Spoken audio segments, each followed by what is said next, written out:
Okay, today we're swapping axles. I got the front one done.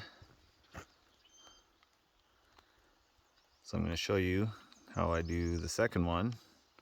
First one took me about 3 hours. I did it all by myself, and I'm about to show you how. The first step, drive up on these automotive ramps.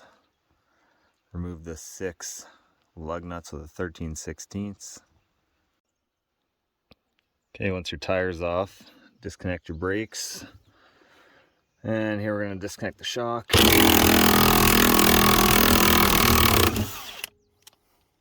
It's also a 13/16. That comes off.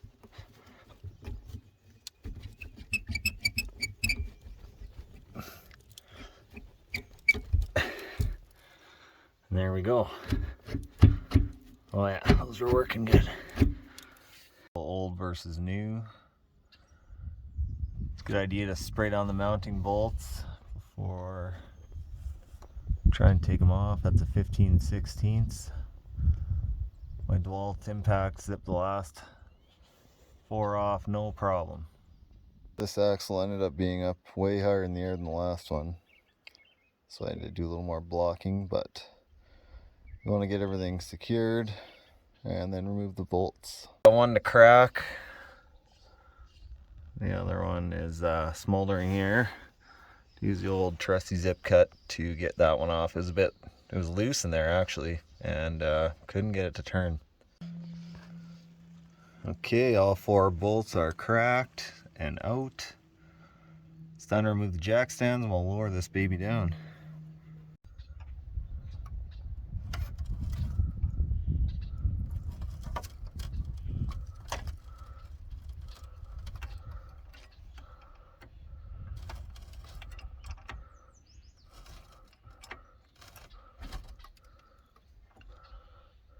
So I got the zip ties off my brake lines cut off so that it's not going to get drugged down with the axle. As you can see, I blocked that side and I got a jack under this side.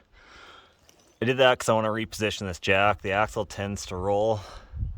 See as those brackets come down.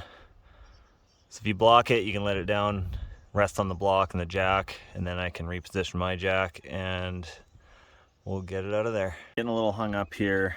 I'm just going to give this a few taps.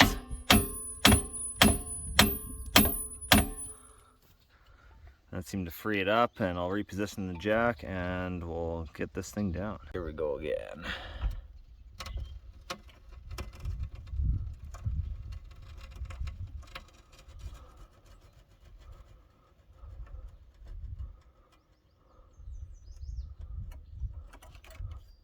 Blocking's out.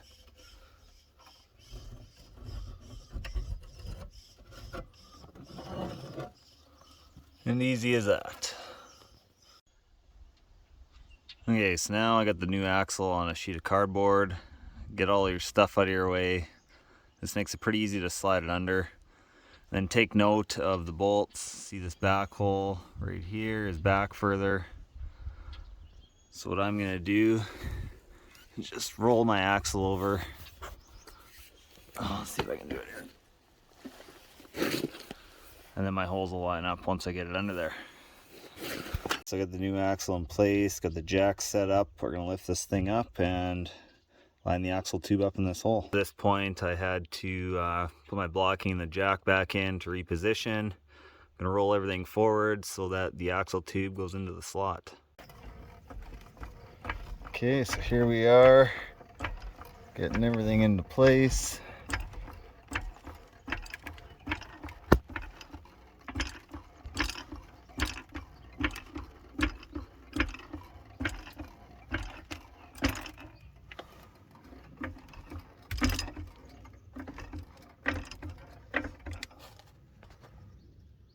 I got a jack here and I got my floor jack over there, just making sure everything's all up tight to the frame rail. So the real kicker here is we need to drill new holes because the new plate does not line up with the old holes. So what I did on the last axle was take all I did is a 1/2 inch drill bit.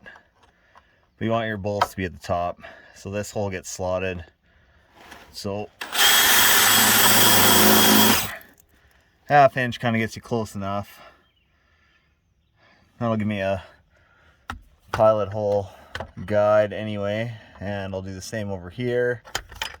I'll drill out a pilot hole with just a small bit, and then I'll use a step bit and drill it out to 5/8, and you'll know when you're maxed because you will start hitting the sides here. And just as you drill, just keep testing the bolt. I got my 2 pilot holes done. Now I'm going to take my step bit, hammer that out to 5/8. This one I'm going to do as far as I can, but then I'll have to use the die grinder to finish out the hole. Here we go, there's the holes. Not real pretty, but just got to do what you got to do. Once you get your hardware in, torque to 150 foot-pounds or 156, and you're good to go. Bolt your tires back on, hook up your brakes, and that'll be it.